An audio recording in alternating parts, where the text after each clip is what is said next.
আর এরই মধ্যে হাওড়ার একটি গুরুত্বপূর্ণ খবরের দিকে নজর রাখবো। হাওড়ার বালিখাল এলাকায় ভয়াবহ আগুন, পুড়ে ছাই পরপর দোকান ঝুপড়ি। রাতে বালি ব্রিজের নিচে বাস স্ট্যান্ডের কাছে বিপত্তি, তড়িঘড়ি বাস সরিয়ে স্ট্যান্ড ফাঁকা করিয়ে দেওয়া হয়। দীর্ঘক্ষণের চেষ্টায় আগুন নিয়ন্ত্রণে আনে দমকলের 8টি ইঞ্জিন। আগুনে বালি ব্রিজের কোনো ক্ষতি হয়েছে কিনা খতিয়ে দেখা হচ্ছে সেটাও, কিন্তু বালি ব্রিজের কাছে বালিখালের এই এলাকায় এরকম আগুনে স্বভাবতই চাঞ্চল্য ছড়ায়।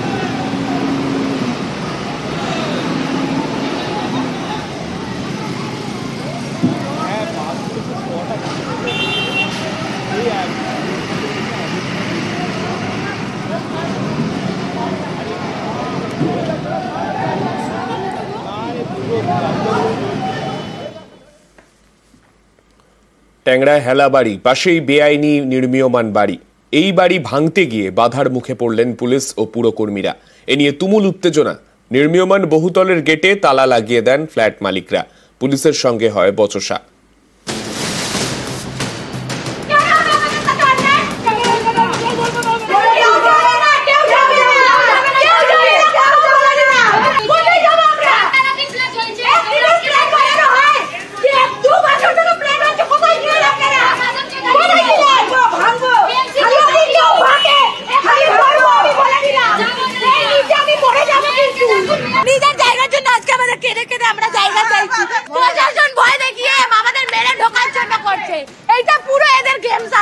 আমি বুঝে গেছি, আমি ঢুকতে দেব না। শুধু বিল্ডিং ভাঙার কাজ যাচ্ছে আপনাদের। মেরে দিন, মেরে ফেলে ঢুকে যান, করে দিন যা করার, যান করে দিন, চলে আসুন। হ্যাঁ, যার যেটা ফ্ল্যাট আছে ওখান থেকে দাঁড়িয়ে মানুষ মরবে।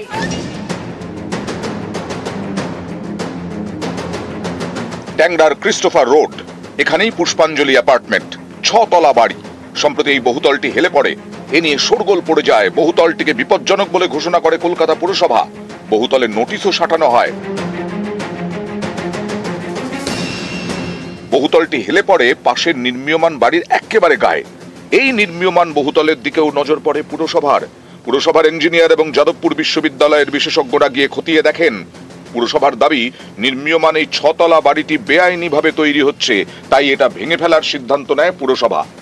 ওর ড্যামেজটা হচ্ছে পাশের বাড়ির ইয়ের জন্য। তো আমরা এবার নির্ণয় নিয়েছি পাশের বাড়িটা যেটা ইলিগাল, যেটা নোটিশ সেই অগাস্ট থেকে দেওয়া ছিল, 408 করে সেটাকে ভাঙা স্টার্ট করব। ওই বাড়িটা ভেঙে দিলে হয়তো এই বাড়িটা, তারপরে স্ট্রাকচারাল ইঞ্জিনিয়ার হয়তো স্টেবিলিটি দিতে পারে। বলা হচ্ছে নোটিশ দিয়েছে, কিন্তু দিদিভাই যদি নোটিশ দেওয়া হতো তাহলে কি আমরা পাগল? আমরা তাহলে কি এটা নিয়ে প্রোটেস্ট করতাম না? এখানে পাশেরটাই দেখতে পাচ্ছেন আপনি, নোটিশ টাঙানো আছে, এখানে কোনো নোটিশ টাঙানো নেই। আর আমরা কি করব? আমরা কোথায় যাব?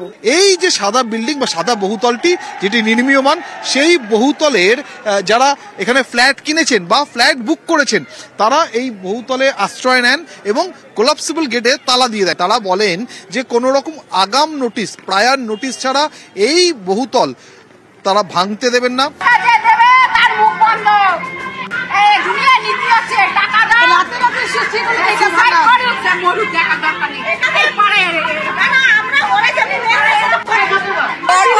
যখন ভাঙতে এসেছে নোটিশ কোথায়? নোটিশ কোথায়? হাতে কোনো নোটিশ নেই কেন? মেয়র যখন ওখানে এসে ফেসলা করলো, দাঁড়িয়ে থেকে বলে গেল, তাহলে ওনাকে আমাদের সামনেও আসতে হবে। এলাকায় পৌঁছলো পুলিশ। বিক্ষোভকারীদের বোঝানোর চেষ্টা করেন, কিন্তু লাভ হয়নি।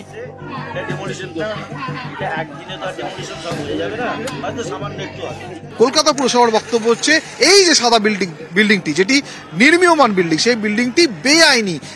আর এখানকার স্থানীয় মানুষদের বক্তব্য যে এই অঞ্চলে ক্রিস্টোফার রোডে, ট্যাংরার 58 নম্বর ওয়ার্ডে অধিকাংশ বিল্ডিংই বেআইনি। সুতরাং ভাঙতে গেলে তো সব ভাঙতে হবে, তাহলে শুধুমাত্র বেছে বেছে কেন এই সাদা নির্মীয়মান বিল্ডিংটিকেই টার্গেট করা হচ্ছে?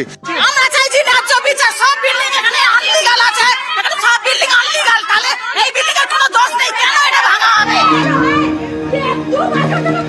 সময় গড়াতে থাকে, বাড়তে থাকে চাপানুতোর, কখনো বিক্ষোভকারীদের চোখে জল। নিজের জায়গার জন্য আজকে আমাদের কেঁদে কেঁদে আমরা জায়গা চাইছি। প্রশাসন ভয় দেখিয়ে আমাদের মেরে ঢোকার জন্য করছে। এইটা পুরো এদের গেম সাজানো আছে, আমি বুঝে গেছি, আমি ঢুকতে দেব না। কখনো আবার হুঁশিয়ারি,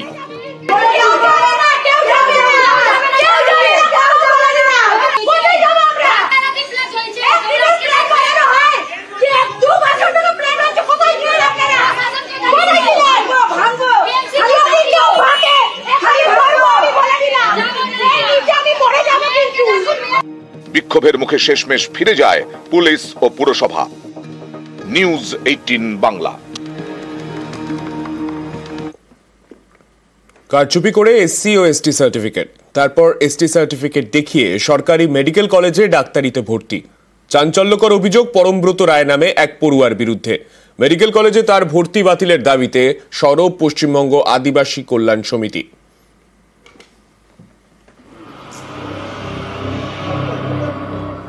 ডায়মন্ড হারবার মেডিকেল কলেজ 2023 সালে সরকারি কলেজে ডাক্তারি পড়তে ভর্তি হন পরমব্রত রায় নামে এক পড়ুয়া।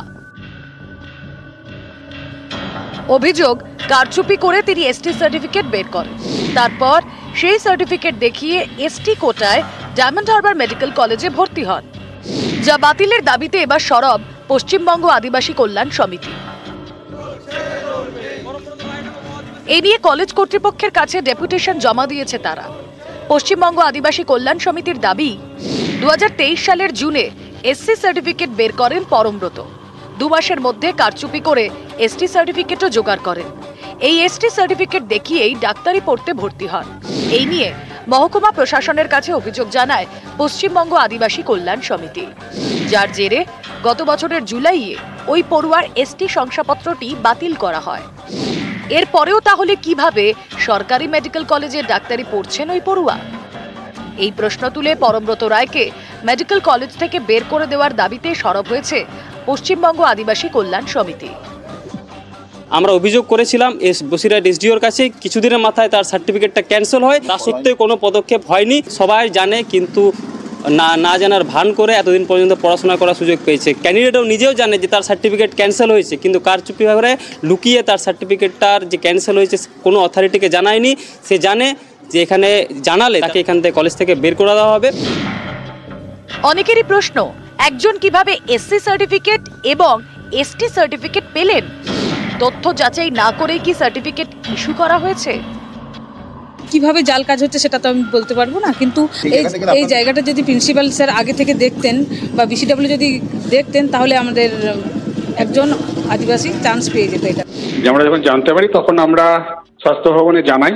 স্বাস্থ্য ভবন থেকে ব্যাকওয়ার্ড ওয়েলফেয়ার সোসাইটি ওদেরকেও চিঠি করা হয়েছে, কিন্তু আমাদের কাছে কোনো ইনস্ট্রাকশন এখনো পর্যন্ত আসেনি। যদি প্রমাণিত হয় তাহলে যা ডাইরেক্টিভস দেবে সেটা আমরা ফলো করব।